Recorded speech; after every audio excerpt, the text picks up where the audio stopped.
मैं CS पटेल बृहन मुंबई महानगर पालिका वर्चुअल क्लास की ओर से आप सबका हार्दिक स्वागत करता हूं। बच्चों, वैश्विक महामारी के चलते इस वर्ष पठन पाठन का कार्यक्रम प्रभावित हो रहा है। ऐसे में हमारी बृहन मुंबई महानगर पालिका ने प्रत्येक विद्यार्थी तक ऑनलाइन शिक्षण पहुंचाने की व्यवस्था की है। तो आइए बच्चों शुरू करते हैं। पूर्व माध्यमिक शिष्यवृत्ति परीक्षा कक्षा 8वीं की हम बात कर रहे हैं। प्री सेकेंडरी स्कॉलरशिप एग्जामिनेशन यानी PSSE। इस बच्चों हम कक्षा 8वीं शिष्यवृत्ति की बात कर रहे हैं। और बच्चों आज का विषय है बुद्धिमत्ता जांच यानी इंटेलिजेंस टेस्ट की हम बात कर रहे हैं। तो बच्चों आज का घटक है 3.1 शब्द संग्रह सम संबंध में आज हम सीखने वाले हैं। चलिए बच्चों आगे बढ़ेंगे। तो बच्चों जरा ध्यान से देखिए, ध्यान में रखने योग्य बातें। सबसे पहले क्या ध्यान रखना है, जब हम सम संबंधों की बात करते हैं तो सम संबंध के प्रश्न में 3 पद दिए होते हैं और 1 पद ज्ञात करना होता है। इसमें 1 पद के स्थान पर प्रश्न चिन्ह दिया होता है और बच्चों इन पदों में से 2 पदों के बीच पारस्परिक कुछ विशिष्ट संबंध होते हैं। राइट, तो यहाँ पर महत्वपूर्ण बात ध्यान आपको रखना है बच्चों। चलिए हम आपको पॉइंटर की मदद से बताते हुए आगे चलते हैं। राइट, जिसमें आपने देखा कि 3 पद दिए हुए होते हैं और कुल मिलाकर के 4 पद होंगे, आगे भी हम बताएंगे। राइट, जिसमें 1 पद के स्थान पर क्या दिया रहता है, प्रश्न चिन्ह दिया रहता है, ये भी आप देखेंगे। और बच्चों इनमें जब इन पदों की बात करें तो इनमें 2 पदों के बीच पारस्परिक कुछ विशिष्ट संबंध होता है और बच्चों उन संबंधों को समझना पड़ता है और अभ्यास के बाद बच्चों इसे आप आसानी से समझ लेते हैं। इसमें क्या होता है बच्चों, पहले पद का जो संबंध है वो दूसरे पद से होता है। पहले पद का जो संबंध दूसरे से होता है ठीक वैसा ही संबंध यानी तीसरे पद का चौथे पद से संबंध होता है। तो बच्चों उदाहरण के द्वारा जब इसे आप समझेंगे तो आसानी से समझ लेंगे। राइट, तो हम बच्चों बात कर रहे हैं किसकी, सम संबंध की बात कर रहे हैं यानी कोरिलेशन की हम बात करें। इसमें हमने कहा कि 4 पद होते हैं, यह आपको ध्यान रखना है। इसमें 3 पद दिए रहते हैं, ये हमने देखा। पहले पद का जो संबंध दूसरे पद से होता है वैसे ही संबंध तीसरे पद का चौथे पद से होता है। इसमें बच्चों 3 पद दिया रहता है और एक जगह पर प्रश्न चिन्ह रहता है और प्रश्न चिन्ह जहां रहता है उसकी जगह उचित पद पहचानना पड़ता है। तो किस तरह से रहता है बच्चों, इस तरह से जैसे पहला पद का जो संबंध होता है दूसरे पद से, यहां पर ध्यान रखना है आपको, और जो तीसरे पद का संबंध होता है वही संबंध चौथे पद से होता है। तो तीसरे का संबंध चौथे पद से। और इस प्रकार का जो कोरिलेशन है, राइट, तो बच्चों आपको ध्यान रखना है। हम देखेंगे कि इस प्रकार के जो प्रश्न होते हैं उसमें आकृतियां भी दी जा सकती हैं, संख्याएं भी दी जा सकते हैं, अंग्रेजी वर्णमाला भी दी जाती है। तो इन घटकों का समावेश यहाँ पे होता है। आइए बच्चों एक उदाहरण देखते हैं तो इससे आप अच्छी तरह से आप समझ जाएंगे। जैसे बच्चों ध्यान से आप देखिए तो यहाँ पर देखिए 3 पद दिया हुआ है। देखिए तोता पिंजरा, यानी जो संबंध तोते का पिंजरे से है वही संबंध मनुष्य का किससे होगा। ये देखिए प्रश्न दिया है तो 3 दिया हुआ है, 1 2 3 दिया है, चौथे को आपको ज्ञात करना है। तो बच्चों क्या कहा गया, तोता का जो संबंध पिंजरे से है।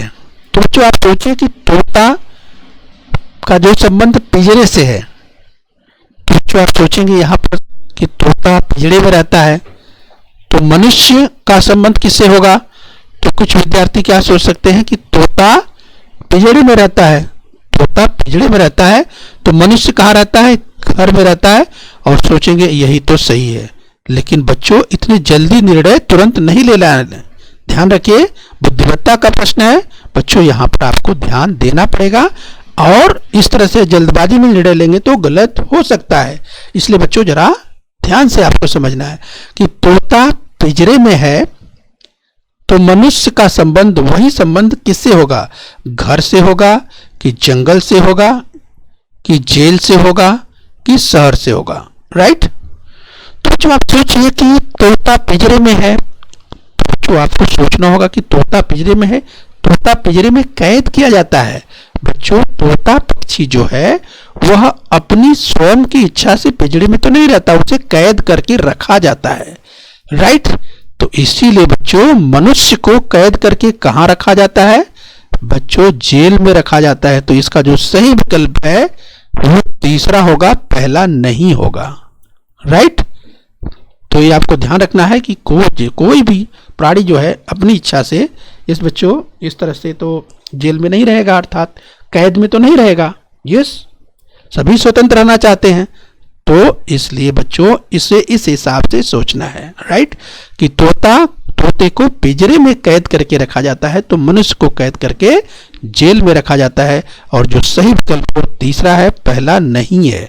राइट। तो इसलिए बच्चों यहाँ पर सावधानी बरतना है और ध्यान से देखना है। तो यहाँ पर संबंधों को, यहाँ पर संबंध ही पता लगाना है। संबंध एक बार अगर आपने ज्ञात कर लिया, संबंध आपने पता कर लिया, तो आपका उत्तर बिल्कुल सही हो जाएगा। ठीक है बच्चों। तो चलिए आइए इस तरह के प्रश्न और हम देखने वाले हैं। तो आपको जो सही विकल्प मिला, तोता का जो संबंध पिंजरा से है वही संबंध मनुष्य का किससे है? जेल से है। तो बच्चों देखिए तीसरा विकल्प बिल्कुल सही है। तो तीसरे को आप बॉल पॉइंट पेन से अच्छी तरह से रंग भर दीजिए। ठीक है। तो चलिए अब हम अभ्यास करेंगे बच्चों। तो इस तरह जो है इसका अभ्यास करने के लिए बच्चों आपको किन बातों की ओर ध्यान देना चाहिए? यानी समानार्थी शब्द, विरुद्धार्थी शब्द, जितना अधिक से अधिक आपका शब्द भंडार होगा, इस बच्चों हम शब्द संग्रह की ही बात आज कर रहे हैं, तो समानार्थी शब्द जितना हो सके बच्चों आप याद करिए, लिखिए, लिस्ट बना लीजिए। उसी तरह से विरुद्धार्थी शब्द, यस, लिंग, वचन, वाक्य प्रयोग, इससे संबंधित जो भी आते हैं बच्चों, तो उनको आप बार बार अभ्यास करते रहिए। इसके अलावा विज्ञान में प्राणियों के प्रकार और जीवों के लक्षण, यस, इन्हें भी आप अच्छी तरह से याद रखिए। इतिहास में सन, जो महत्वपूर्ण सन हैं या घटनाएं हैं या महत्वपूर्ण व्यक्ति हैं, उनके बारे में याद रखिए। उनके बारे में भी पूछा जा सकता है संबंध लगा करके। हम आगे उदाहरण भी देखने वाले हैं। इसी तरह भूगोल में बात करें बच्चों, तो पर्वतों के नाम, ये नदियां जो मुख्य हैं, शहर, राज्य, सागर, महासागर, इनकी सामान्य जानकारी जरूर रखिए, क्योंकि उनका कोरिलेशन भी यहाँ पर पूछा जा सकता है। आइए बच्चों हम उदाहरण देखते हैं। जैसे नीचे दिए गए प्रश्न में पहले और दूसरे पद में जो संबंध है, ठीक वैसा ही तीसरे और प्रश्न चिन्ह के स्थान पर आने वाले पद में भी है। तो प्रश्न चिन्ह के स्थान पर आने वाले पद को पहचानिए। यानी बच्चों मनुष्य का जो संबंध नाक से है वही संबंध वृक्ष का किससे होगा, इस रूप में इसको आपको पहचानना है। राइट। तो आपके पास विकल्प मिलते हैं बच्चों 4, पत्ता, फूल, फल, जड़, 4 विकल्प आपको मिलते हैं। तो आपको पहचानना है कि मनुष्य का जो संबंध नाक से है, तो आप सोचेंगे बच्चों मनुष्य का नाक से क्या संबंध है? तो आप सोचेंगे हाँ मनुष्य का नाक से संबंध है। तो बच्चों आप नाक की जो क्रिया है, नाक के द्वारा जो संक्रियाएं की जाती हैं, तो आपको याद आ जाएगा यस कि नाक से हम क्या करते हैं? श्वसन लेते हैं। यस, नाक से हम सांस लेते हैं। यस। तो इस तरह से अगर अच्छी तरह से आप समझने का प्रयास करेंगे कि नाक से हम सांस लेते हैं, यानी नाक से हम ऑक्सीजन लेते हैं। यस बच्चों। तो इस तरह से जिससे हमारा जीवन चलता है। राइट। और वैसे अगर आप देखेंगे तो वृक्ष से का संबंध किससे पूछा है? तो पत्ता यहाँ दिया है, फूल दिया है, फल दिया है, जड़ दिया है। तो बच्चों वृक्ष का संबंध तो इन चारों से होता है। लेकिन यहाँ पर जो को रिलेशन की बात कर, जो संबंध की बात कर रही है, मनुष्य का रिलेशन किससे, यानी जो नाक से है वो किस संदर्भ में है? तो यस बच्चों नाक से संदर्भ में है, श्वसन क्रिया से है, सांस लेने से है, ऑक्सीजन से है, तो जीवन से है, जिससे अपना काम चलता है, मनुष्य का जीवन चलता है। तो यहाँ तो बच्चों उसी तरह की संक्रिया जो है वृक्ष के द्वारा किससे की जाती है? यस बच्चों वृक्ष के द्वारा जो संक्रिया की जाती है वो पत्ते से की जाती है। आपको याद होगा। तो बच्चों आपको याद होगा कि जो वृक्ष हैं वो फोटोसिंथेसिस की प्रक्रिया करते हैं, यानी प्रकाश संश्लेषण जिसे कहा जाता है। यानी जो वृक्ष हैं अपना भोजन बनाते हैं, किससे बनाते हैं बच्चों? पत्ते से। यस। तो पत्तों का महत्व यहाँ पर समझ सकते हैं। तो जिस तरह से मनुष्य के लिए नाक का इंपॉर्टेंस है, उसी तरह से बच्चों यहां पर वृक्ष का संबंध पत्ते से है। राइट। तो जो आपका सही विकल्प है बच्चों इस तरह से वो पत्ता है। राइट। तो इस तरह से आपका पहला ही विकल्प बिल्कुल सही है। तो बच्चों इस तरह से जो संबंध है वो जैसे ही पता लगा देते हैं बच्चों, आप सही उत्तर तक पहुंच सकते हैं। आइए आगे बढ़ते हैं, कुछ और सवाल देखते हैं। अगला सवाल देखिए, नीचे दिए गए जो प्रश्न है, पहले और दूसरे पद में जो संबंध है ठीक वैसा ही संबंध तीसरे और प्रश्न चिन्ह के स्थान पर है। और बच्चों प्रश्न चिन्ह के स्थान पर क्या आएगा आपको पता करना है। तो देखिए पहला दिया है स्पर्श ज्ञान त्वचा। स्पर्श ज्ञान का जो संबंध त्वचा से होता है वही संबंध स्वाद का किसके साथ होता है। इस तरह से बच्चों प्रश्न को आपको समझना है। तो स्पर्श ज्ञान त्वचा, राइट। तो बच्चों आपको पता चल रहा होगा कि स्पर्श ज्ञान किसके द्वारा, त्वचा के द्वारा पता चलता है। यस, तो स्वाद का पता किसके द्वारा पता चलता है। तो बच्चों स्वाद का पता कान के द्वारा चलता है क्या, जीभ के द्वारा चलता है, आंख के द्वारा चलता है या नाक के द्वारा चलता है। तो तमाम विद्यार्थियों ने समझ लिया होगा कि स्पर्श का पता हमको कैसे चलता है, त्वचा से। यानी जैसे किसी चीज को हम छूते हैं तो हमको मालूम हो जाता है कि वह कठोर है, कैसी है, गर्म है कि ठंडी है, कठोर है कि मुलायम है। उसी तरह से स्वाद का पता हमको कैसे चलता है, इस बच्चों जैसे जीभ से चलता है। आप सोच लीजिए, अगर आपको स्वाद का पता चलना, जैसे आप जैसे बच्चे कोई भी वस्तु आप ले लीजिए, कान, आंख और नाक के द्वारा तो आप स्वाद का पता नहीं कर सकते, तो आप किससे करेंगे, जीभ से। तो यही जो रिलेशन है यही आपको पता करना है। जैसे ही आपको रिलेशन पता चल जाता है, संबंध पता चल जाता है सही, आप सही विकल्प तक पहुंच जाते हैं। जैसे यहाँ पर इसका जो सही विकल्प है वो दूसरा है, जीभ है। स्वाद का संबंध वैसे ही जीभ से होगा जैसे स्पर्श ज्ञान का संबंध त्वचा से है। तो देखिए दूसरा विकल्प सही है, तो दूसरे को अच्छी तरह से बॉल पॉइंट पेन से, चाहे ब्लू से चाहे ब्लैक से अच्छी तरह से परीक्षा में आपको रख देना है। आइए बच्चों आगे बढ़ लेते हैं। चलिए बच्चों अगला प्रश्न देखिए। तो जो पहले और दूसरे में जो संबंध है वैसा ही संबंध तीसरे और चौथे में भी है, और बच्चों वही आपको पता करना है। तो विमान का जो संबंध आकाश से है, तो बच्चों आपको याद आ रहा होगा, विमान का जो संबंध आकाश से है वही संबंध रेलगाड़ी का संबंध किससे होगा। तो विमान का संबंध आकाश से, विमान कहाँ उड़ता है, आकाश में उड़ता है। अब रेलगाड़ी का संबंध उसी तरह से क्या होगा, लौह मार्ग, यानी लौह मार्ग, पानी, समुद्र या महामार्ग। तो बच्चों आपको तुरंत याद आ गया होगा। यस बच्चों, जो रेलगाड़ी चलती है वो कहाँ चलती है, यस बच्चों रेल की पटरी पर चलती है, जिसे लौह मार्ग भी कहते हैं। तो ये आपका जो पहला ही पर्याय है, पहला ही विकल्प है, वही सही है। तमाम विद्यार्थियों ने इसे उसका उत्तर दे भी दिया होगा, राइट। तो बच्चों प्रश्न आसान है, लेकिन शब्द संग्रह आपके पास अधिक होने चाहिए, जिससे आपको पता होना चाहिए कि यस लौह मार्ग यानी जो रेल की पटरियों की ही बात कही जा रही है। तो सही विकल्प पहला ही है। तो पहले को आपको, यानी परीक्षा में जिस प्रश्न क्रमांक पर दिया हो, तो यस बच्चों अगर पहला उसका विकल्प सही है तो उसे पहले को आप अच्छी तरह से बॉल पॉइंट पेन से रंग दीजिए। आइए बच्चों अगला प्रश्न ले लेते हैं। तरु का जो संबंध वृक्ष से है वही संबंध फूल का किसके साथ होगा। तो बच्चों जरा ध्यान से देखिए क्या कहा जा रहा है। सबसे पहले जो सूचना है वो ध्यान से देखना है, उसमें पहले और दूसरे का जो संबंध है, यानी इस पहले और दूसरे की बात कही जा रही है, ठीक वही संबंध बच्चों यहाँ पे होना चाहिए। यस, तो बच्चों तरु वृक्ष, तो फूल का संबंध नीचे जो चार विकल्प दिए हैं उसमें किससे होगा। तो तमाम विद्यार्थियों को याद होगा। इस बच्चों इसीलिए हम शब्द भंडार की बात कर रहे हैं। बच्चों शब्द भंडार आपको अधिक से अधिक रखना पड़ेगा, याद रखना पड़ेगा, तभी आप इस तरह के प्रश्नों को हल कर पाएंगे। जैसे बच्चों अगर तरु का मतलब आपको नहीं पता है तो काफ़ी मुश्किल हो जाएगा, यानी आप फिर अनुमान नहीं लगा पाएंगे कि इसका संबंध किससे हो सकता है। तो तरु का मतलब ही होता है बच्चों वृक्ष। तो आपको याद होना चाहिए कि तरु यानी वृक्ष ये समानार्थी शब्द हैं। यस, समानार्थी शब्द कहिए या पर्यायवाची शब्द कहिए बच्चों, तो ये समानार्थी शब्द हैं। तब बच्चों आपको पता करना पड़ेगा यहाँ पर इसका मतलब फूल का जो संबंध, जो भी शब्द यहाँ प्रश्न चिन्ह के स्थान पर जो शब्द इन चार में से चुना जाएगा विकल्प में से, वह फूल का समानार्थी ही होगा। अब फूल का समानार्थी क्या होगा जरा ध्यान से देखिए बच्चों। तो यहाँ पहला दिया है पेड़, जो कि नहीं हो सकता। दूसरा दिया है सुमन, और बच्चों अगर आपके पास शब्द भंडार है, सुमन का मतलब आप जानते हैं कि हाँ सुमन का मतलब फूल ही होता है। तो इस तरह से आपने तुरंत इसको पहचान लिया होगा कि फूल का जो समानार्थी शब्द सुमन है। तो इसलिए आपको उत्तर मिल चुका होगा। फूल का समानार्थी शब्द सुमन, कुसुम, प्रसून, यस बच्चों, ये सब सुमन के यानी फूल के समानार्थी शब्द हैं। यस बच्चों, तो इस तरह से आप सही विकल्प तक पहुंच सकते हैं। अगला देखिए जो दिया है पौधा, ये भी फूल का समानार्थी शब्द नहीं हो सकता। और चौथा दिया है कमल, ये भी फूल का समानार्थी शब्द नहीं है। फूल, कमल एक पुष्प होता है लेकिन फूल का समानार्थी शब्द नहीं है। फूल का समानार्थी शब्द कमल है।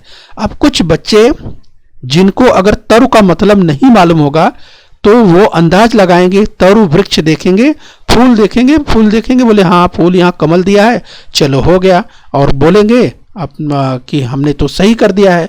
लेकिन बच्चों आप देखिए यहाँ पर सही हुआ क्या? नहीं।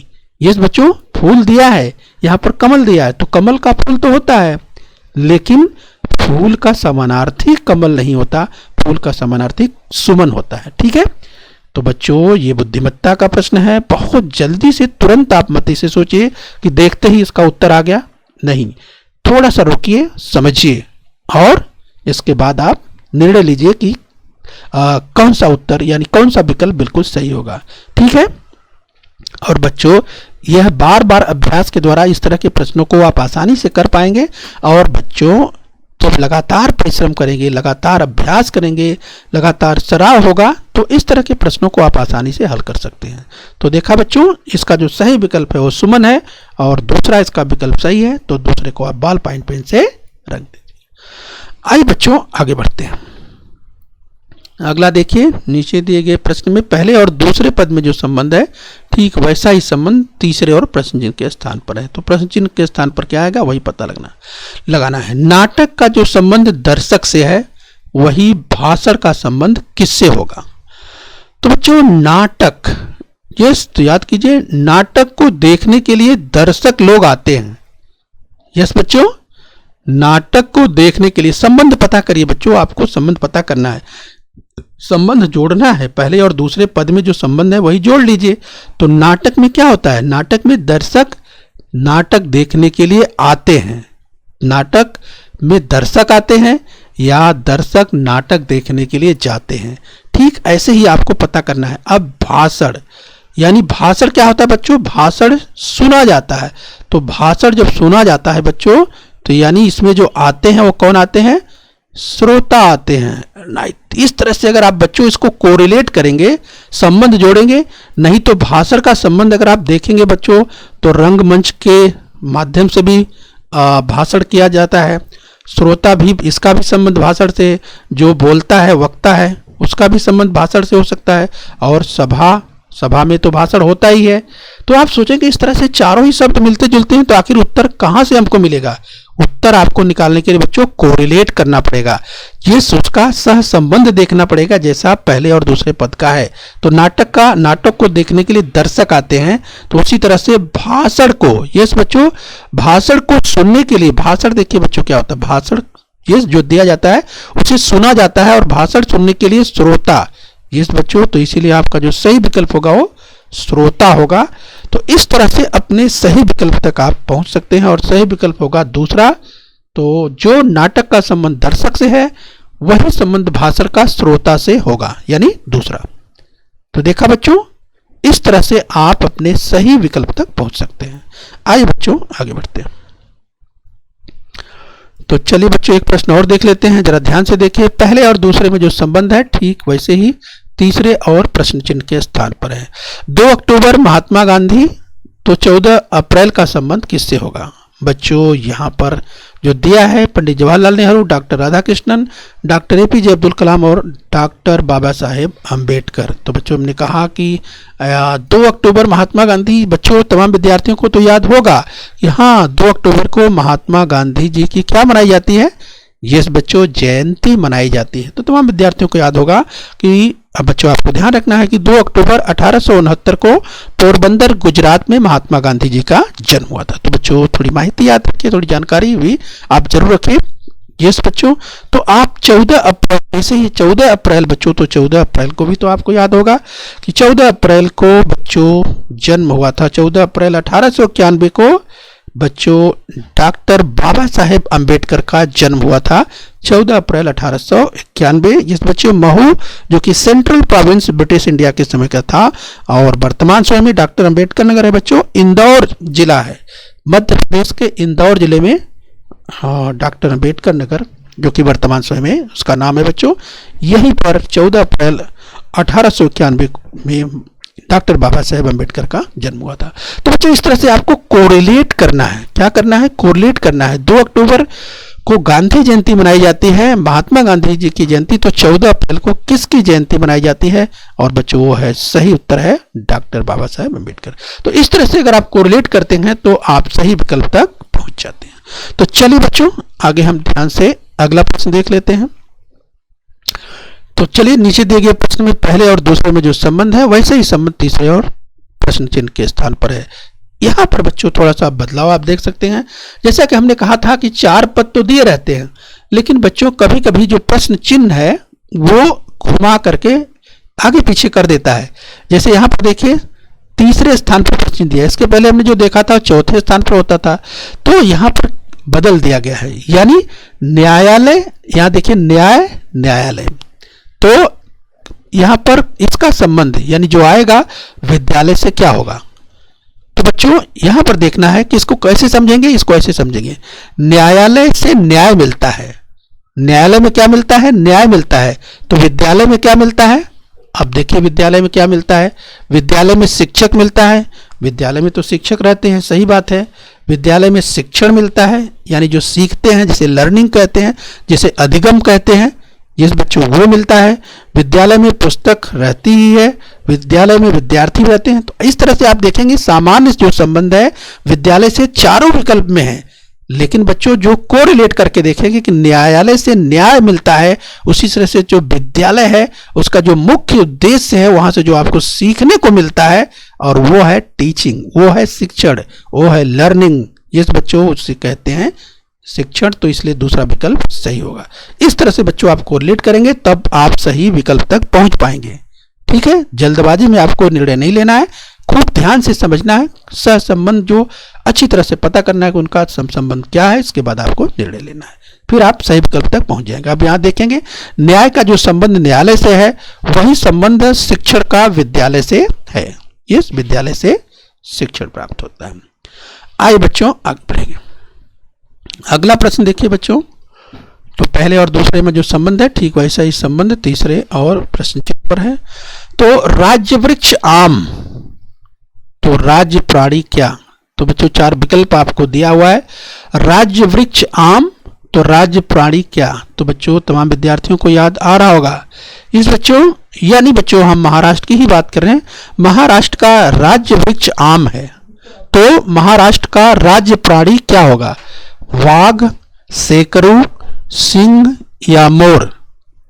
तो बच्चों तमाम विद्यार्थियों को याद आ गया होगा राइट, कि जो है इसका यानी महाराष्ट्र का जो राज्य प्राणी है वो क्या है? तो बच्चों वह है सेकरू है। दूसरा विकल्प ये जो सेकरू है, सेकरू क्या होता है बच्चों? कुछ विद्यार्थियों को मालूम होगा कि सेकरू जो है एक प्रकार की जायंट यानी बड़ी गिलहरी होती है बच्चों, उसकी लंबी पूंछ होती है। ये देखिए स्क्रीन पर आपको चित्र दिखाई दे रहा है। महाराष्ट्र राज्य का जो राज्य प्राणी है इस, तो देख सकते हैं यही सेकरू है, यही एक प्रकार का गिलहरी, इसकी पूंछ देखिए बहुत लंबी होती है, और बच्चों यही सेकरू है और यही महाराष्ट्र का राज्य प्राणी है। यानी कौन सा विकल्प सही हो गया? दूसरा। तो दूसरा विकल्प बिल्कुल सही है, और दूसरे को आप अच्छी तरह से रंग दीजिए। ठीक है बच्चों, आइए आगे बढ़ते हैं। अगला प्रश्न देखते हैं, ध्यान से देखिए। तो पहले और दूसरे का जो संबंध है ठीक वैसे ही संबंध तीसरे और प्रश्न चिन्ह का है। गुजरात, गांधीनगर, तो झारखंड का संबंध किससे होगा? रांची, कोलकाता, पटना या शिमला? तो बच्चों तमाम विद्यार्थियों को याद आ रहा होगा। यस, तो बच्चों याद कीजिए गुजरात, गांधीनगर, तमाम विद्यार्थियों को याद आ गया होगा। हाँ, गुजरात की राजधानी गांधीनगर है बच्चों, याद रहना चाहिए, हमने इसकी चर्चा की थी, पूछा जा सकता है इस संदर्भ में। तो बच्चों झारखंड की राजधानी क्या? जिसको याद होगा बच्चों, रांची, कोलकाता, पटना और शिमला। तो बच्चों बहुत ही आसान है तमाम विद्यार्थियों के लिए, ज़्यादा क्लिष्ट नहीं है बच्चों। झारखंड आपको याद होगा तो बच्चों आपको याद होगा कोलकाता, पटना और शिमला तो हो नहीं सकता। सही विकल्प रांची है जो कि आसान है, तो इसलिए पहला ही विकल्प बिल्कुल सही है। तो झारखंड की राजधानी रांची।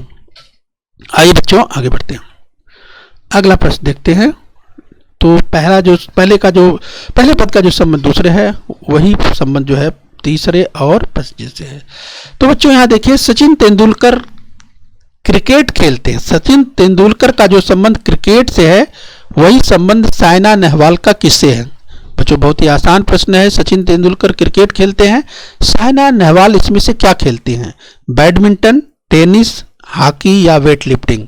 बच्चों साइना नेहवाल बहुत ही प्रसिद्ध नाम है। जिन बच्चों ने न्यूज़पेपर अगर देखा होगा या तो बच्चों खेल देखा होगा, स्वाभाविक है साइना नेहवाल का खेल विश्व प्रसिद्ध खेल है। तो बच्चों बताइए कौन सा खेल है उनका? बैडमिंटन, टेनिस, हॉकी या वेट लिफ्टिंग? तो तमाम विद्यार्थियों को याद होगा। तो चलिए बच्चों, जिनको याद होगा उन्होंने उत्तर दे दिया होगा। और जो सही विकल्प बच्चों हम बात करें तो साइना नेहवाल को बच्चों आप देख पा रहे हैं, राइट। तो ये जो सही विकल्प है उनका है बैडमिंटन। बैडमिंटन कोर्ट पर साइना नेहवाल दिखाई दे, विश्व प्रसिद्ध खिलाड़ी साइना नेहवाल को आप देख पा रहे हैं। ठीक है बच्चों, तो इन्हें भी आपको ध्यान रखना, इस तरह से पूछा जा सकता है। आइए बच्चों आगे बढ़ते हैं। तो चलिए बच्चों, पहले और दूसरे पद में जो संबंध है ठीक वैसा ही तीसरे और प्रश्न के स्थान पर है। बच्चों बहुत ही आसान प्रश्न है, लेकिन ध्यान से देखना है। जैसे भारत का जो संबंध वाघ से है वही संबंध ऑस्ट्रेलिया का किससे होगा? इस बच्चों तमाम विद्यार्थियों को याद आ रहा होगा। तो वही संबंध ऑस्ट्रेलिया का किसके साथ होगा? सिंह के साथ, कि कंगारू के साथ, कि शुतुरमुर्ग के साथ, कि जिराफ के साथ? यस बच्चों, तो मुझे लगता है कि आपको याद आ गया होगा। बच्चों बहुत ही चर्चित नाम है।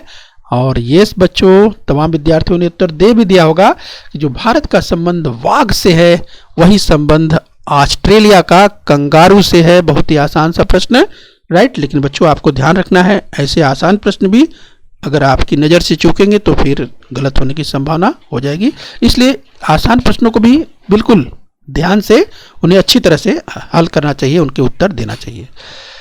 आइए बच्चों एक प्रश्न और देख लेते हैं। घंटा मिनट, जो संबंध घंटा का मिनट से है वही संबंध मिनट का किसके साथ होगा? देखिए घंटा का जो संबंध मिनट से है वही संबंध मिनट का किसके साथ होगा? दिवस के साथ, कि घंटा के साथ, कि महीना के साथ, कि सेकंड के साथ?